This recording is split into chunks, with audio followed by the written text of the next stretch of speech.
At dawn, the forest lay wrapped in a heavy silence, the kind that trembles before the rise of wind or the birth of thunder.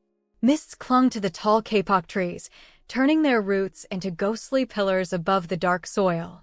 From somewhere within that endless green, a single sound broke the calm, the cry of a horn, deep and steady. It was the call of a man who sought to prove himself greater than any beast that walked beneath the canopy. His name was Kero, a hunter whose fame had filled villages along the river. He had tracked panthers, trapped crocodiles, and crossed mountains where no road existed. Yet, there was one creature whose shadow still haunted him, the great silverbacked ape known only as the Jungle King. It was said that this beast ruled the heart of the wilderness, a mind as sharp as any man's, a strength forged by stone and storm. To defeat it meant glory. To fall before it meant one's name would be swallowed by vines and silence.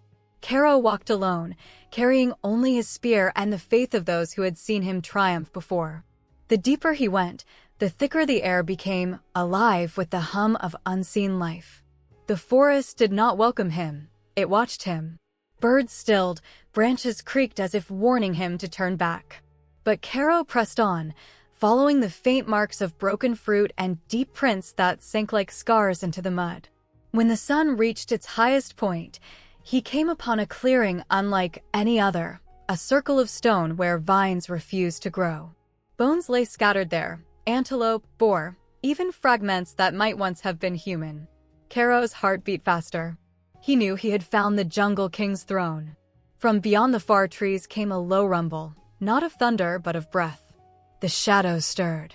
A shape vast and dark moved between shafts of sunlight, eyes burning with calm intelligence. The ground seemed to bow beneath its weight. Kero steadied his spear, feeling the forest inhale around him. The challenge had begun. The clearing stood frozen in the heat of the day, every leaf still, every sound swallowed by the weight of what had begun. Kero and the Jungle King faced each other across the circle of stone, a contest older than words, man against nature, pride against power.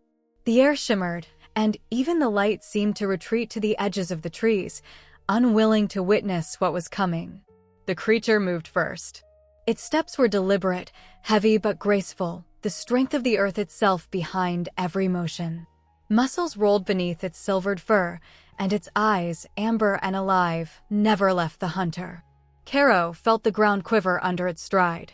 The spear in his hands felt both sacred and small. Yet he did not retreat. He was a man built by trials, sharpened by survival.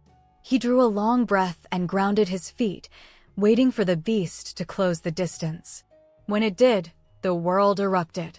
The Jungle King roared, a sound so immense that it shook the canopy and sent flocks of birds shrieking into the sky. Kero lunged, the point of his weapon slicing through sunlight and dust. The spear struck hide, but barely pierced it. The creature's massive arms swept out, a single blow that shattered branches and threw the hunter to the ground. For a moment, the world spun. Kero's ears rang, his chest ached, and the taste of blood filled his mouth. Yet, the eyes of the Jungle King did not carry cruelty.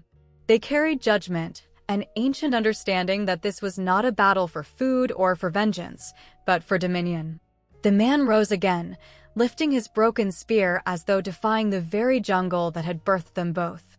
Their movements became a rhythm, a violent dance of will and instinct. The beast struck with raw power. The man countered with speed and cunning. Dust rose in golden clouds around them, catching the sun like sparks of war.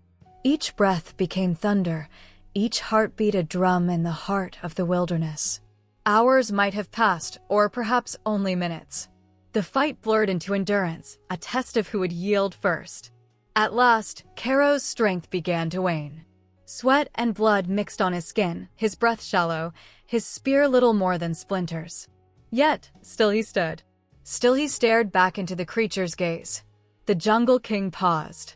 Between them lay silence again, broken only by the whisper of leaves. Then, slowly, the beast stepped back. It turned, not in defeat but in recognition, and vanished into the green abyss. Kero fell to his knees, the sound of the jungle returning like a heartbeat reborn. Night returned to the forest with a slow, deliberate breath. The stars blinked awake above the canopy, silver points framed by black leaves. Kero sat in the circle of stone where the dust of battle still lingered, the jungle's hum closing around him again. Every muscle burned, every heartbeat echoed through his chest like the memory of thunder. He was alive, but something in him had changed. The jungle no longer felt like an enemy. It felt like a witness. The wind moved softly through the trees, carrying the scent of rain and the faint rhythm of distant movement. The Jungle King was still out there, unseen but near. Kero could sense it. The same pulse that had driven their fight now thrummed through the ground, through the trunks, through his own blood. He realized that he had not come to conquer the beast. He had come to understand it. The battle had been a language, and in its silence, he had finally learned to listen. When dawn broke, gold and pale, Kero rose and began to walk. The forest opened before him as though guiding his path. The same creatures that once had now watched without fear. Monkeys perched in quiet curiosity, snakes slid soundlessly through the ferns, and high above, hornbills crossed the light. He felt no hunger, no anger, only the weight of knowing that he had been measured by the jungle and found worthy to walk its heart. He came to a stream that mirrored the morning sky.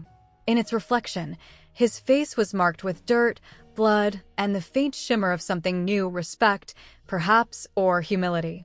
Behind him, the great shadow appeared once more, the Jungle King, standing at the edge of the trees. Its golden eyes met his, calm, unchallenging.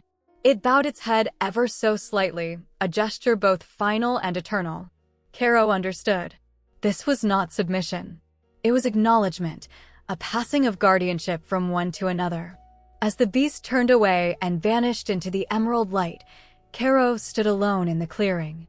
The jungle roared back to life around him, no longer a battlefield, but a kingdom shared.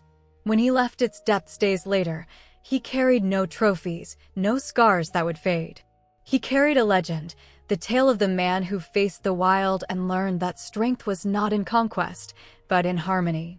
And deep in the green heart of the world, the Jungle King watched over all, knowing that his throne had never truly been threatened, only understood.